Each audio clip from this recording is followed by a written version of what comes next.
जाए के बा तैयार। काहे हम कहतानी कि हो जाए के बा तैयार, काहे कि गाना आ रहल बा चाटिए जाला हो। जी हाँ, चाटिए जाला हो जौन गाना आ रहल बा। तो सबसे पहले रउरा लोग के बता देतानी कि हो जाया तैयार।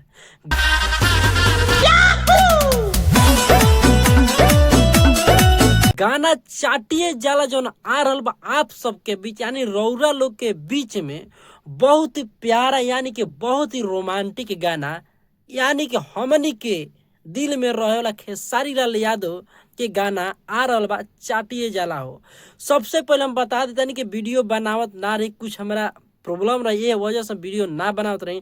लेकिन अब रउरा लोग के बता देते वीडियो के माध्यम से कि कंटिन्यू बैक टू बैक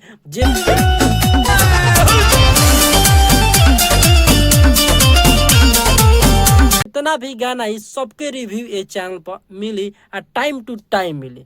तो भैया चाटिए जाला हो जौन गाना आ रहल बा, यानी हमनी के खेसारी लाल यादव के, तो भैया ये गाना देखे के ना भूला गई।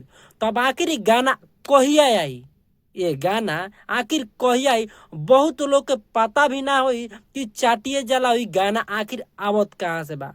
तो भैया ई एक नया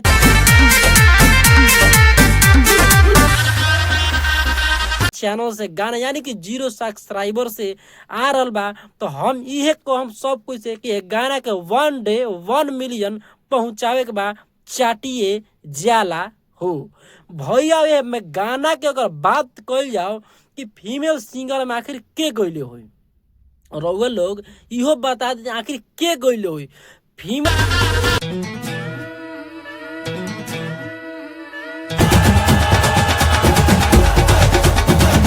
सिंगर के अगर बात कर दिहल जाओ तो भैया कहनूर यानी कि हमनी के भोजपुरी जगत के यानी कि सबसे ज्यादा टाइम टिकने वाली सिंगर शिल्पी राज गाना गोइले बाड़ी। का शिल्पी राज गाना गोइले बाड़ी खेसारी लाल यादव भैया के साथे, यानी कि ड्यूटी यानी कि उनका साथे फरमाइले बाड़ी गाना। भैया ई गाना के म्यूजिक के कइल बा उहो रोला के बता देतानी छोटू बंटी जी ये गाना के म्यूजिक कइल बानी, यानी कि बहुत ही प्यारा गाना आप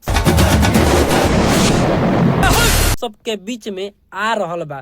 तो अभी तक तो ई ना जौन आखिर एम अदाकारा यानी कि सबसे खूबसूरत नेत्री यानी कि हीरोइन में के काम कइले होई, भैया उ है छोटकी साली डिम्पल सिंह। हम कहीं बतिया कहतनी छोटकी साली डिम्पल सिंह, उ खुद कहेली कि यानी कि पावर स्टार पवन सिंह के छोटकी साली डिम्पल सिंह हई। तो भैया हो यानी कब काने पलटी मार दी हन, यानी वे चाचा हमनी के नीतीश चाचा वाला कहा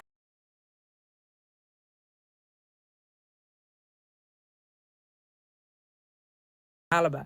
उ सगरी रहेली, मतलब हेनियो रहेली होनियो रहेली, यानी खेसारियो भैया में आके मार दे भोज और उनको घर जाके भोज खा लिहन। तो भैया यानी कि एगो दिल पे ना लगी, मजाक के तौर पे हम बोलनी है कि दोनों दिन भोज खा ली।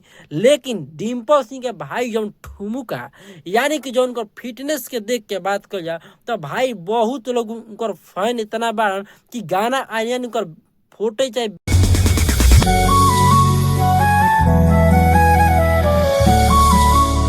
वीडियो देखते ही लोग के माथा घूमे लागेला, कैसे कि हई सबसे छोटकी साली।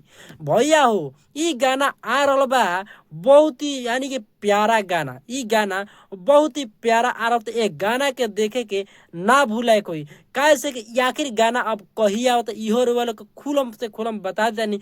ई गाना 21 तारीख के यानी कि काल ई गाना रौरा लोग के बीच में आ रहल बा। तो ये गाना के देखे के ना भूलाए कोई, कैसे कि गाना बहुत ही प्यारा बाटे, यानी बहुत ही रोमांटिक गाना बा।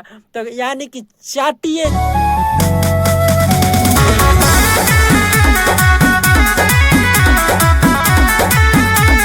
जाला जौनी गाना आ रहल बा। तो गाना के सब कोई देखे कोई और प्यार और आशीर्वाद देवे कोई, और प्यारा प्यारा कमेंट के माध्यम से बता दे कोई कि चाटिए जाला गाना के इंतजार करता है, यानी कि खेसारी भैया के, यानी कि हमनी के खेसारी यानी हमारे खेसारी भैया के याद करता है कि चाटिए जाला हो गाना कब आई आ के वो गाना के वेट करता।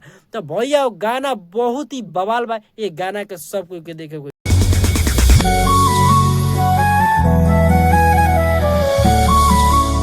चली नेक्स्ट मिलता नहीं अगला एपिसोड, यानी कि अगला गाना के लेके आ रहा बनी कि केकर गाना आ रहा बा। तो चली एक बार लिख दे कोई कमेंट में चाटिए जाला हो।